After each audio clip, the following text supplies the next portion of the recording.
Welcome to the Future Minds podcast, where we explore how today's working world is rapidly evolving.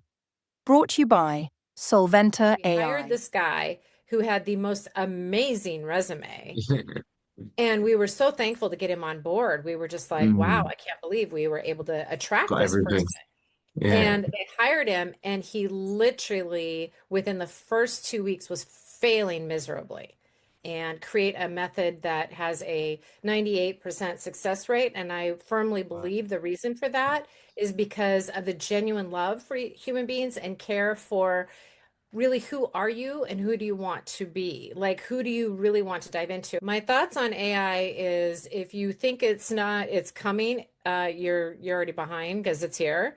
The second that I got my AI black belt, I realized I needed to go get another one because AI Amazing. had progressed so fast that Yeah. Well, welcome to the podcast today.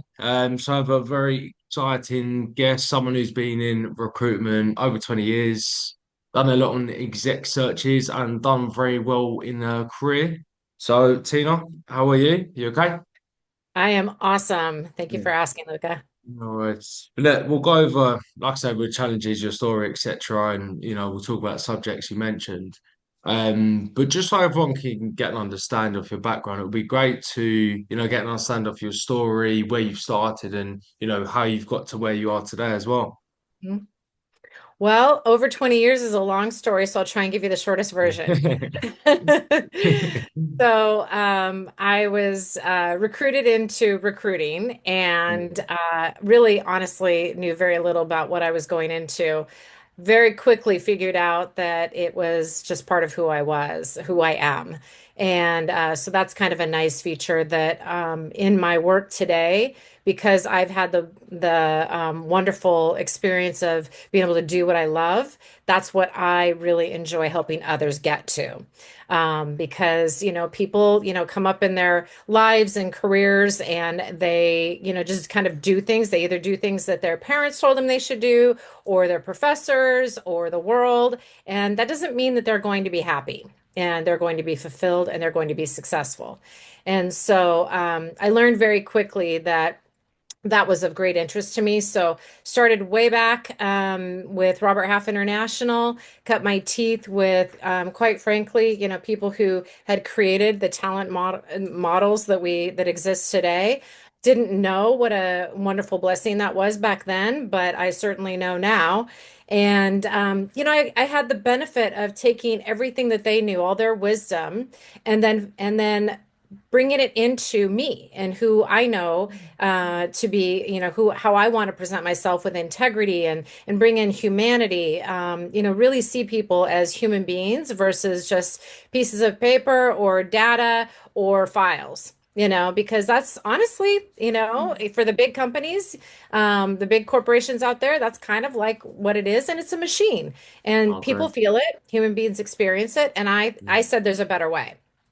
And so Definitely. I did the corporate thing for many years, got that, great experience. And then I got tapped on the shoulder by Adecco North America and Europe and North America to build it. And that's when I really found out that I had the ability to build recruiting services for a completely separate entity who did not know how to do professional services. And, they wanted that piece of the pie. And so we did that. And so that was great. And it was really, to be sincere, that experience that led me to the thing that had been said to me for years upon years by my wonderful husband, which was, why aren't you doing this yourself? And so a little over 13 years ago, I opened up the Schaaf group and got to create everything that I had learned through the great wisdom and experiences and put it together in a format that was aligned with who I wanted, how I wanted to show up in the marketplace and how I wanted to treat other human beings. And create a method that has a 98% success rate. And I firmly Right. believe the reason for that is because of the genuine love for human beings and care for really who are you and who do you want to be? Like, who do you really want to dive into? And they honestly, in most cases, don't know. So we have a method for extracting that. and being able to help them see who they are.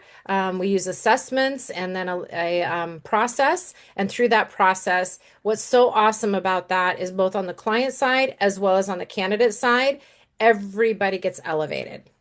I And if completely you're agree. really meaning to serve humanity, that's a pretty cool thing to do.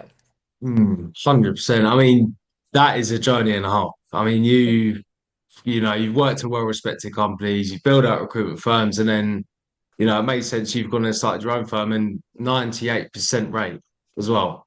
Yeah, That's just crazy. That it is is just crazy. crazy. Yeah. And I was thinking, I was like 90, I was like, sure. Yeah. That's actually crazy. So obviously, it's taken, you would have come across many different challenges as well, right? And, recruitment, as we both know, is not an easy game.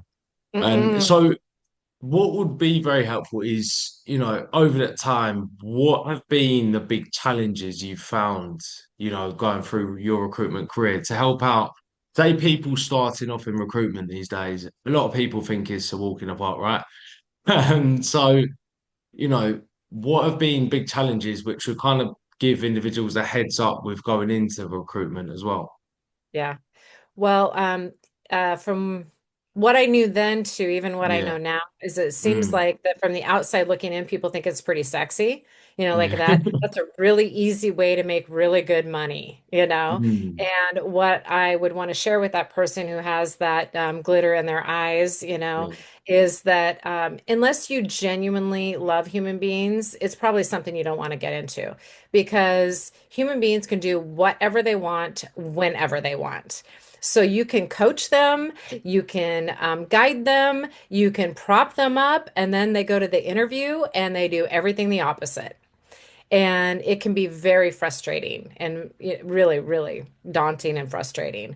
And so if you don't genuinely have a love for human beings, then you might resort to then anger and frustration, which, that really isn't that sexy anymore, right?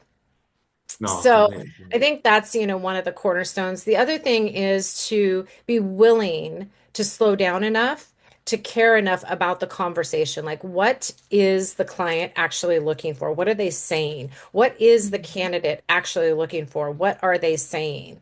What have they actually done versus what ChatGPT created for them in a resume? What do they actually do? What did they actually accomplish? And what Mm. do they actually want to do again? Because what Mm. they've done before doesn't necessarily mean that they want to go do that again. And Mm. so it does take a little bit of slowing down to then speed up. You can then, Mm. once you get that information, you can absolutely speed up and you now have something that you can go to market with and create that amazing match, that match that begets the 98% success. And so it is about, a person really being willing to work hard to really, dig in and find out what is the as people will say things at the surface level, but it's surface talk. And if you don't have the willingness to slow down a little bit and get underneath the truth of what they're really needing, what is really going to help them achieve their goals, to really define where have they come from, where are they today, and where are they trying to go, and to really No, have them define it. Then you have something to work with. If they cannot define it, you better work with them to figure it out. good luck. Otherwise, anything goes. Yeah, no, 100%. And you're so right in saying that with the fact that, you need to actually enjoy working with humans because end of the day, like we said before, people buy people, right?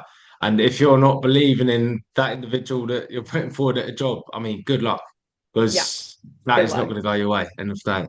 And 100%. I mean, there's just so many challenges in recruitment. Like we could just go on all day.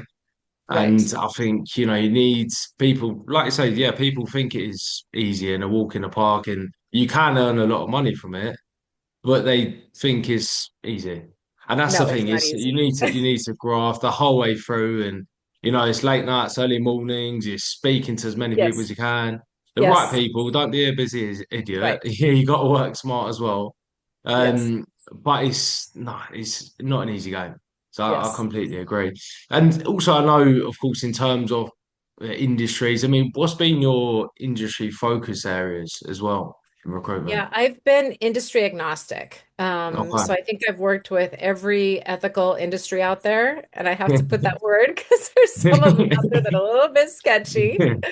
And so everything that is, ethical and something I can feel good about talking to my kids about, Yeah. I've definitely worked for those industries. However, where I've spent the bulk of my time is as I matured, I would say, in my recruiting and being a headhunter, a true headhunter. Mm, I started really focusing on the senior suite. So mm, that's, CEO, CFO, COO, directors, VPs, SVPs, executive mm, directors. Interestingly enough, even though that's my sweet spot, and where mm, I've spent the bulk of my career. Once you do a very successful placement at any of those levels, then the question is, wait a minute, if you could do that so well, what about, my executive admin, or what about the senior project manager? Or what about? And so I absolutely will work on those roles. The only roles that I really don't spend a lot of time focusing on, or spent a lot of time specializing in, is technology. And the reason for that is because technology is moving so fast, as we know with AI. mm. And if I was a technology professional myself, then I for sure would.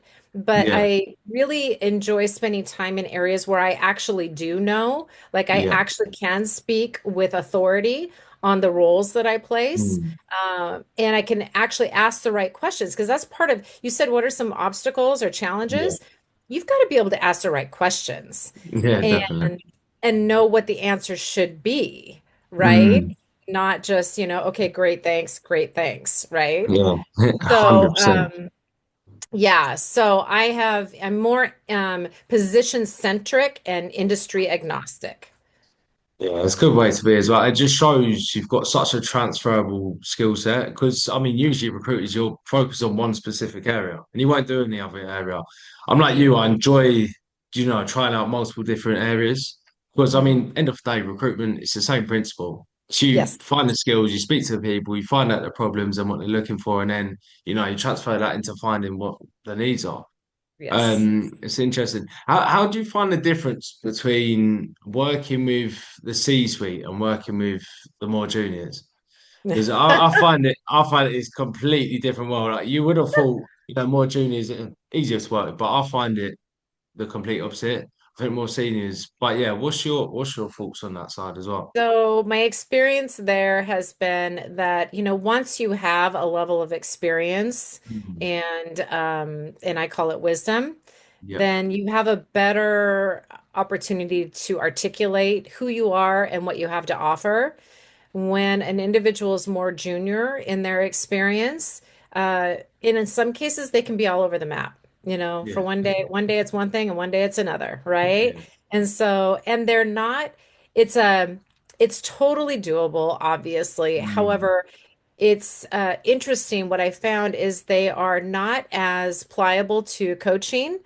They think that they might know, more than you, and that they're just gonna kind of do it and wing it their way.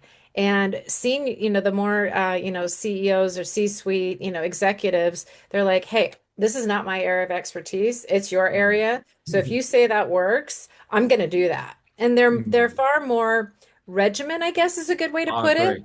No, I in their agree. approach Yeah. than just winging it. Yeah, no, you're so right in saying that as well. And you would think it's the complete opposite. You would think, when you speak to the C-suite, okay, they're going to kind of put you in your place and they're not going to listen to what you're saying. But it's the opposite. You actually It is. find, people with like a few years experience, suddenly they're the best person they could ever recruit. And Yeah. you see it all the time as well. It actually gets annoying. And people in my office as well, they say the same thing because, it's something you're trying to give them advice and they're saying, no, I know everything. Okay, Right. good luck in the interview. Right. And then they come back, they haven't got it. I wonder why. Right. But it's so Well, true. And so go on. you might have experienced this too, that is annoying as well. It's just a thing. It is Yeah. you're just a recruiter, so what do you Yeah, know? yeah, yeah, that's the one. I'm That's like, I don't know. I'i've been doing this high volume for over 20 years. I don't know. I might know a thing or two. oh, 100%. And that's the thing. And I know you mentioned about, the way market's going and AI as well. And, it's something that is very talked about in the market. and it is changing rapidly. What have you seen from your side, and what's your thoughts on AI overall? My thoughts on AI is if you think it's coming, you're already behind because it's here. And if you think that it's just something to play with and not something to be taken seriously, you're also going to be left on the sidelines. It's very much here. The genie's out of the bottle, and it definitely has its place in our life now and forever. And it's a matter of finding that balance between what are the things that AI can do that are very, call it administrative, and what are the things that we should never give over to AI because they don't have it doesn't have a human element. You can feed, and I've talked to a lot of, I've gone through AI black belt training. So I'm an AI, black belt in AI. And I've gone through Tony Robbins training on AI, and Mm. he's pretty, heads down on this. Oh, He 100%. interviewed over 6 months, he interviewed the top people in AI. So Mm. I've been through his program, still going through it, as a matter of fact. Anyway, all of that being said, everybody is saying the same thing that knows much about this is that the human element is still very important. And we're not going to, as a matter of fact, what is being said, and I agree, is that not only is it still very important, but it's going to become even more important. Because as people use it and maybe even misuse it to Yeah. replace the human element, more and more is going to be diminished, and they're not going to see the returns from what you can get from the soul or the conscientiousness or all the things that a human has to offer. And so the in the recruiting space, one of the things that I find that I will do my very best to uphold is to keep that human element alive, is to make sure that the only things that I outsource are things that, like I said, are really administrative. But when it comes down to the interview coaching and the alignment, the identification of alignment, that's a human to human contact. No, 100% agree. Agree. And recruitment's one of those, you're always going to need it. Of course, AI will help, and with automating processes and saving time with certain things. But yeah, like you say, you're always going to need that human element, Yeah, 100%. Because I mean, people aren't going to speak to a robot and be like, "Oh, can you find me a job?" But they go to who they know that can recruit and that have found the jobs for them previously as well. correct. Completely. And in terms of your business as well, so I mean, do you use AI? Like, how do you, Definitely. help it with your business in that sense? Definitely. But to go back a half a step and then I'll answer that is that the other thing Mm, I've seen that is super mm, interesting is that companies have implemented AI to search for mm, candidates, and they mm, are yeah. frustrated. Mm, Because, with AI, the other great thing it does is it can create this beautiful resume that yeah. has all these beautiful, amazing things on it. And I literally had a client tell me 2 days ago, we hired this guy who had the most amazing resume. And we were so thankful to get him on board. We were just like, wow, Mm, I can't believe we were able to attract got this everything. person. Yeah. And they hired him, and he literally, within the first 2 weeks, was failing miserably.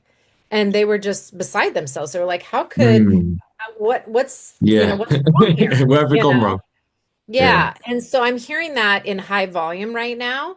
And so I Mm, think that, on the recruiting front, for those of us that have a solid process that, mm, is repeatable and successful, I think that those people are going to win in this yeah. marketplace in a big way because of the fact that we're just seeing these people, these companies just skin their knees, skin their knees, skin their knees. They Mm, get lucky here and there. I have yeah. heard those where they, I found this great person that, I didn't Mm, know I was going to find. Great. Well, yeah.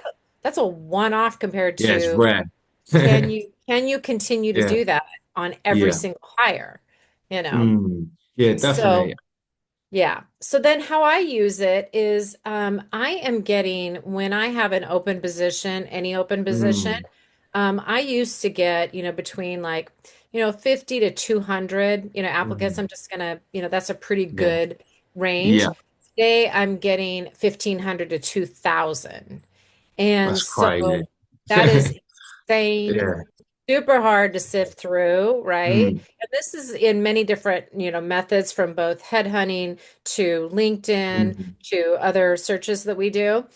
But that's just a high volume. So I am using AI to help synthesize that. mm, I'm not over synthesizing it because that's where you can miss some gems, you know? mm. And so, but I am using it to bring it down to a manageable number because Yeah. what I also know is there's, a lot of bots out there and whatnot that are feeding information to every Mm, single open position, yeah. you know? And they're just, spamming it out there, And Mm, so I know that's true. And so by using AI to create filters and ways to kind of weed out mm, down to that more manageable number is very mm. helpful. No, The other way 100%. is being able to do candidate interactions, Mm, back to the administrative part. So there's a lot of parts of the process that I have that AI can completely do. Responding to emails and mm. being able to do a follow-up. Those are, some great areas that it quite frankly is replacing a lot of CRMs. 100%. And the follow-up one that you said, I think that's in recruitment where you get a lot of bites back, right? The first email, most clients aren't going to come back unless they know you. But then the follow-up, so the second one or the third one, that's when they come back to you. So I think, that's something that is so beneficial and saves so much time as well. Yes, And yes. of course, a LinkedIn thing that you said, completely agree. Like you could have so many applicants, but the only thing is it can miss out on certain skills. There could be someone that, ticks all the boxes, but because the AI does a search on keywords, it's kind of missing out on them individuals in the market, Mhm. 100%. But, there are a lot of benefits for it. But again, you're not going to be able to, get rid of that human element, which people need and people want as well. And then in terms of, your business in general as well, I mean, what big challenges would you say that you come across in a business? Well, one of them is Mm, is something I mentioned a minute ago is mm, companies thinking that they can take care of all this through AI. you yeah, know so that's a 100%. challenge because Mm, that person or that company that would typically pick up and call the Schaaf group. Now they're like, mm. oh, we got this covered.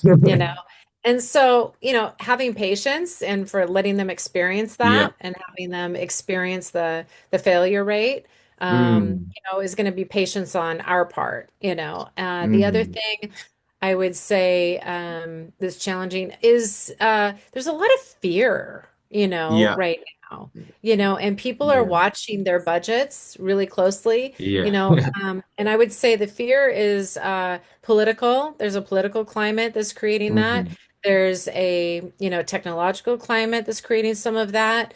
And so it's really helping people understand. I feel like honestly that there's a lot of going back to the basics, Yeah. the fundamentals that's happening right or for recruitment is going Mm, back to the fundamentals of helping people understand, okay, so the time that you left that position open and all the people that had to pick up the weight of that role, while you're trying to find the right person, what is the actual, let's back into the actual value of that or what that actually costs you, and so the time that it took you to go through all those mechanisms and then to come up with a failure rate, what did that mm, actually cost the business? Because what also happens in that case is burnout. yeah. Those people that took all that extra work, they're like, why am I Mm, having to do this? That's not my job, and mm, there's a lot of that. There's actually a yeah. lot of that. And so Mm, for a client, a company to realize you can't just leave those positions open forever, hoping to find the right person. And when you have people who are sharpshooters like mm, myself that can yeah. really get that fulfilled and get it fulfilled correctly the first time, the Mm, value of that. So I yeah. literally remembered being, trained in this when I started recruitment Mm, is, you've got to help the client understand the value, and it's yeah. like, oh my goodness, we're coming right back to that. No, 100%. And they need to as well. And you got to be so transparent with them as well. And Yes. because the more they tell you and the more you tell them, the easier the process is. Otherwise, there's going to be so much back and forth and wasting your time, wasting their time. Oh my goodness. Takes a lot Oh my longer to goodness, find the right yes. candidate. And then, yeah, that's when you think your process is going to be 2 weeks, but it turns into like 2 months. Oh, I have a Yeah. story or more about that. 100%. Yeah. And so anyone kind of starting in recruitment these days as well, in the market with AI and everything, I mean, what would your advice be for anyone starting off in recruitment? It depends on the person, like what Yeah. their background is and what they've done. Mm. Because what was a fortunate position for me is when I joined Robert Half International, I had a background in accounting and finance. So they did a very wise thing. They had me recruiting accounting and finance professionals. Well, that was Yeah. pretty smart because I could actually talk the Mm. talk and walk the walk. And Yeah. so I think that, if a person has a background in a particular Mm. area and they want to focus on that, that's actually a leg up. That Yeah. actually helps them. If they're coming in cold, like say they just graduated from college and this is what they want to Mm. do, then my advice would be find a veteran that has done this for a while and Yeah. navigating all the markets, the Mm. economies that are going up, the economies that have gone down, all the bumps in the road, and have found that zone that allows you to be successful. Mm. And then I would say to that same person, any person, I would say, Yes. really check yourself. And do you Mm. love spending time with human beings? And Yeah. do you love, being intrigued about who they are and what they've done? Do you genuinely Mm. like it, or are you Yeah. just doing it for an Oh, outcome? Because if you're yeah. just doing it for an outcome and a paycheck, you're going to get Oh, good fried so luck. fast Yeah. and they're going to feel it. So they're going to be like, Yeah. yeah, next, I don't want to work with you. Mm. Yeah, 100%. You couldn't say that anymore, right? Literally, that's where you see a lot of people in recruitment that don't last in recruitment because they look at the money side. They're like, "Why am I not seeing money in the first few months?" Because it's not like that. And you need to actually enjoy it because again, it's a graft. You've got to be resilient. You have good, bad days, and you know that's why they pay big fees because it is up and down. It is hard work, but you need to enjoy the people side. Otherwise, good Yeah. luck. And it's a lot of meetings, a lot of phone calls, and building Oh, relationships. If you're not good with tons. people, I A mean, lot of talking. yeah, a lot of talking, honestly. It's so right. So yeah, I think that's been so helpful, right? The challenges. I think that's very insightful for anyone going into recruitment today. And the AI, like you said, I think that's, an area which is a changing world in recruitment. And naturally you need to know about it and know how it's going to impact the industry. And like you And said, I care mean, about being that. yeah, exactly. And being ahead Yeah. of that like you've got your AI black belt. I mean, that's going to be so beneficial with your day to day and just in general. You're going to get ahead of the game compared to anyone that doesn't really know about AI.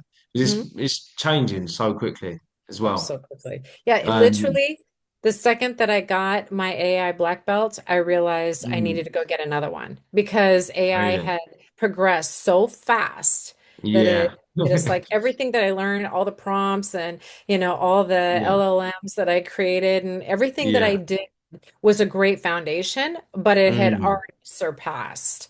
And yeah. so I'm like, okay, who's got the next level? I don't get, Um, I thought of something else that could be beneficial to somebody who's thinking about, yeah, being a recruiter mm, is you really need to define your why. Like, yeah, why are you doing this? mm, Because if your why is strong enough, then those great days and those bad days, you'll get through them all. Like when you've done all the work to present the best candidates for a client and the client declines them all, because that can happen. yeah, Uh, you've got to have a very strong why as to why yeah. you're doing this to get you to the next one. No, 100%. Couldn't agree anymore. And because at the end of the day, that's what's going to get you out of bed. That's what's going to drive you to actually, push on the phone and get the targets here and make more money. And Hmm. so, no, I couldn't agree. Lovely, Tina. Well, look, it was brilliant speaking today. Like I say, I think that's very helpful for anyone starting in recruitment from, I mean, senior end and junior end. Right. And, it's helped with, to be fair, even I've learned quite a bit and that's helped me see the challenges from a different point of view. Yep. Um, so yeah, look, really appreciate your time today, Thank you and for having me. no, no worries at all. Hopefully, I'll have you on again. Anyway, There's And plenty of then topics yeah, here. no, definitely. I mean, we could talk all day about it anyway, right? But look, yeah, look, really appreciate the time. Have a good day, yeah. Thank you. You too. Bye.